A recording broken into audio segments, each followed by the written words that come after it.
Bonjour, aujourd'hui je vous montre comment prendre une tension manuellement. Pour cela, nous aurons besoin d'un brassard à tension manuelle et d'un stéthoscope. Le stéthoscope se présente comme ceci. Cette partie-là s'appelle le pavillon, c'est celle qui sera posée sur la peau du patient lors du soin, et vous avez deux embouts auriculaires à mettre dans vos oreilles. La première partie du soin consiste à trouver le pouls huméral au niveau du pli du coude du patient avec votre index et votre majeur, pas votre pouce. Une fois que vous l'avez bien senti, visualisez bien l'endroit où il se trouve.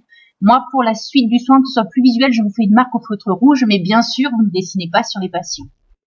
Le brassard à tension se compose d'un manomètre situé à la droite de la vidéo et d'un brassard à scratch qui permettent de bien fixer et de faire adhérer le brassard correctement au bras du patient. Donc, pour prendre la tension, il faut mettre le brassard juste au-dessus du pli du coude du patient. Il faut que la tubulure en plastique soit dans le prolongement de l'artère que vous avez préalablement repérée. Fixez ensuite le brassard à l'aide du scratch. Pour vous montrer, j'utilise qu'un bras et qu'une main, mais vous, dans la vie réelle, vous avez vos deux bras et vos deux mains, n'hésitez pas à les utiliser.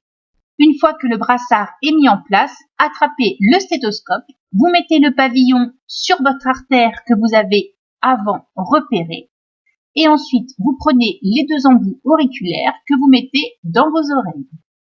Sur le manomètre, il y a un petit embout à vis que vous allez serrer au maximum, le bloquer en fait, pour éviter les fuites d'air pendant le soin. Ça optimise en fait le gonflement du brassard.